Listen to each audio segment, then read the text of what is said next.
اسلامي لارښوونو نو بیانونو کتو لپاره زموږ چینل اسلامي لارښود ضرور سبسکرایب کړئ.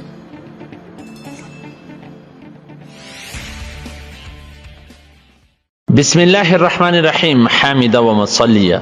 محترمینو، دا د اختر مبارک شپه را روانه ده چې په حدیثو کې ودیته لیلة الجائزه ویل سوي دي، د انعام شپه، چې دا لوی د برکتونو شپه ده. دا باید موږ څنګه تیره کړو او موږ څنګه تیروو؟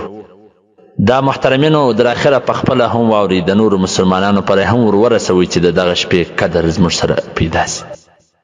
د نبی کریم صلی الله علیه و وسلم فرمان دی: فاذا كانت ليله الفطر سميت تلك الليله ليله الجائزه، چې دا د اختر شپه چې ودې ته نوم د لیلة الجائزه ورکول سوی دی، د انعام شپه.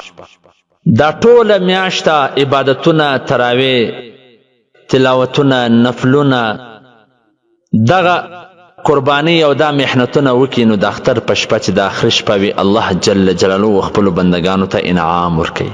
نو بندگانو مسلمانانو ته هم د دغه شپې ډیر قدر کول پکار دی، ځکه په حدیثو کې د دغه شپې په خصوصیت سره د عبادت کولو راغلی دی چې په دغه شپه سړی عبادت وکړي. د نبی کریم صلی الله علیه وسلم ارشاد دی چې کم سړی د ثواب په نیت د دواړو اخترانو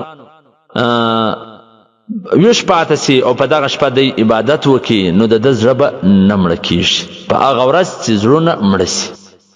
د حدیث په ابن ماجه حدیث نمبر 1102 کې راغلی. په یو حدیث کې راځي چې کم سړی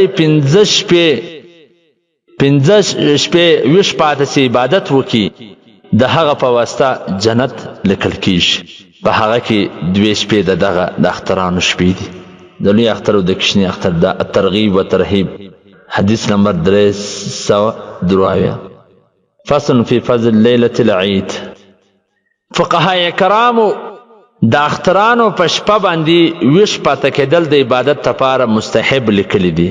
ما ثبت بسنت، پکې امام شافعي رحمه الله څخه نقل دي چې 15 ماښامه دعا قبلیږي، 15 شپې کې، په هغه کې 2 شپې دغه د اخترانو شپې دي.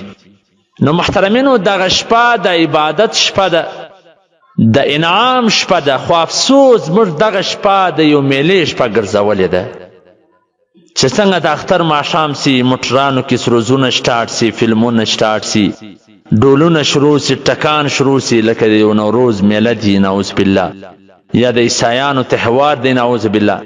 دا د عبادت شپه ده، باید په دا ټول میاشتو څخه زیات د عبادت په دغه شپه وکول سي، ځکه چې الله جل جلاله انعام ورکوي خپلو بندګانو ته په دغه شپه.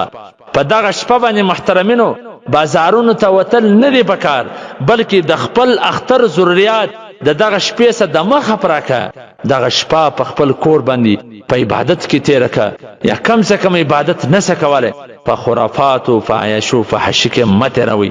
اسې خو وایي چې په اخره کې نه کې خراب، هغه پښتون نه دی. دا ټوله شپه موږ دا ټوله میاشته په عباداتو کې تیره سي، او دغه شپه په عیاشي او فحشي کې راباندې تیر. محترمینو، عبادت کول اسانه دی، عبادت د ځان سره محفوظه کول ګران دی. الله جل جلاله څه فرمایي؟ من جاء بالحسنة فله 10 امثالها، چې څوک د یوې نیکۍ سره راسي، یوه نیکۍ ماله راوي، زه د هغه بدله کې لاس ورکوم. دا نه دی ویلي چې څوک یوه نیکۍ وکړي لاس ورکوم، چې څوک د نیکۍ سره راسي. نیکۍ کول اسانه دی، نیکۍ محفوظه کول ګران دی.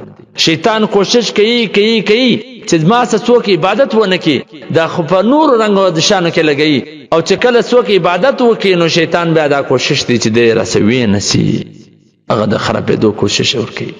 نو دا ټوله میاشته په عباداتو تېره سوي، په د آخر شپه باندې یاران بازارونه له وځي، هوټلونه له وځي، روډونه له وځي، چا موټرانو ته سروزونه ولګولي، څوک څه کوي، څوک څه کوي، څوک څه کوي، دا سوچ او فکر هم نه کوي. الله به راته په غضب سي په دغه عملونو باندې.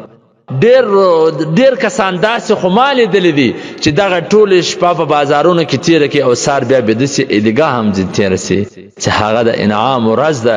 الله جل جلاله هغه فرشتو ته اعلان کوي چې دغه زما بندګانو وګورئ، په چغو چغو عیدګاه له ولاړو، عبادتونه یې وکړه، اوس تی ګواه اوسئ، د ټولو مغفرت ما وکړي، او دی په هغه وخت کې په کور